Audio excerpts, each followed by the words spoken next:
Hello दोस्तों, ATH पर आप सभी का स्वागत है। आज की टॉपिक है alternating current, AC current. AC current किसे कहते हैं, इसका सोर्स क्या है, इसका यूज़ क्या है और इसकी प्रमुख विशेषताएं क्या है, इसके बारे में हम बात करेंगे। तो alternating current is the type of current in which direction change periodically.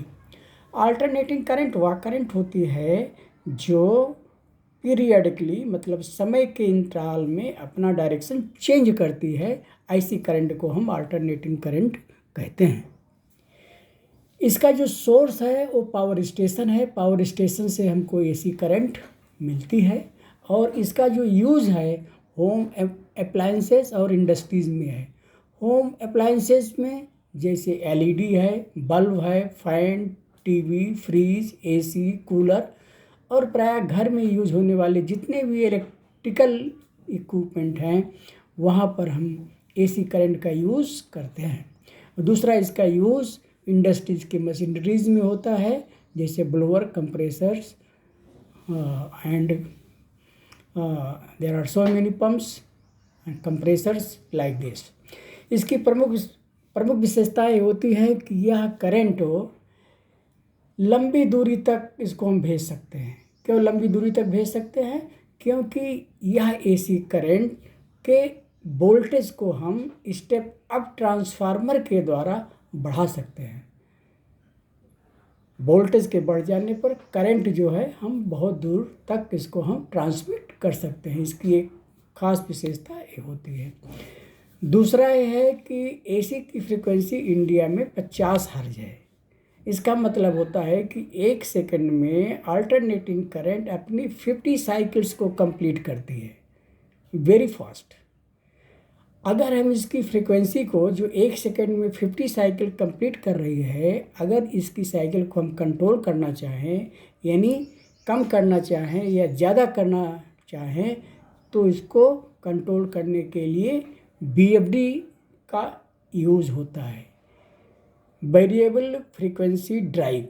Variable frequency drive या एक ऐसा इक्विपमेंट है या ऐसा ड्राइव है या ऐसा इलेक्ट्रिकल आइटम्स है जिसके द्वारा हम AC की फ्रीक्वेंसी को कम ज़्यादा कर सकते हैं। तो AC की फ्रीक्वेंसी को कम ज़्यादा करने के लिए BFD का यूज़ किया जाता है।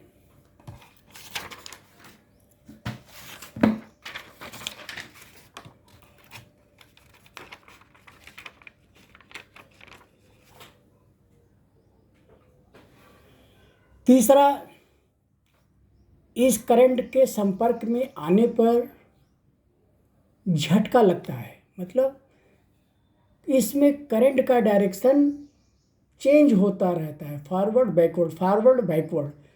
डायरेक्शन चेंज होने के कारण एक करंट के संपर्क में आने पर ये झटका देती है, मतलब लगा अपनी तरफ खींचा और फिर पीछे की तरफ फेंक देती है। इसका मतलब ये होता है कि यह करंट में फॉरवर्ड और बैकवर्ड दोनों डायरेक्शन में मूव करती रहती है, जिसकी वजह से इस करंट के संपर्क में आने पर झटका लगता है। चौथा, इसमें पावर ट्रांसमिशन लॉस बहुत कम होता है। एक जगह से दूसरी जगह तक जब हम अल्टरनेटिंग करंट को भेजते हैं या यूज़ करते हैं तो इसमें जो पावर का लॉस होता है वो बहुत कम होता है। पावर का लॉस कम क्यों होता है? क्योंकि पावर का लॉस जो होता है वो करंट के स्क्वायर के डायरेक्टली प्रोपोर्शनल होता है। P = I² × R। R जिस वायर से अल्टरनेटिंग करंट पास होती है उस वायर का रेजिस्टेंस होता है और उस वायर में जो करंट पास करती है बिजली वो I होती है। P = I² R से पावर का जो लॉस है वो I² पर डिपेंड करता है, यानी जितना ज़्यादा करंट होगी उतना ज़्यादा पावर लॉस होगा।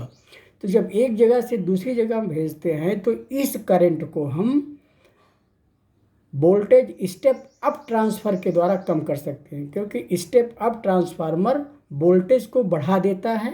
जैसे ही वोल्टेज बढ़ेगा वैसे ही करंट कम हो जाएगा और करंट जैसे ही कम होगा पावर लॉस भी कम होता है। तो इस करंट की एक खास विशेषता होती है कि इसको लंबी डिस्टेंस पर भेजने पर पावर का जो ट्रांसमिशन लॉस है वो बहुत कम होता है।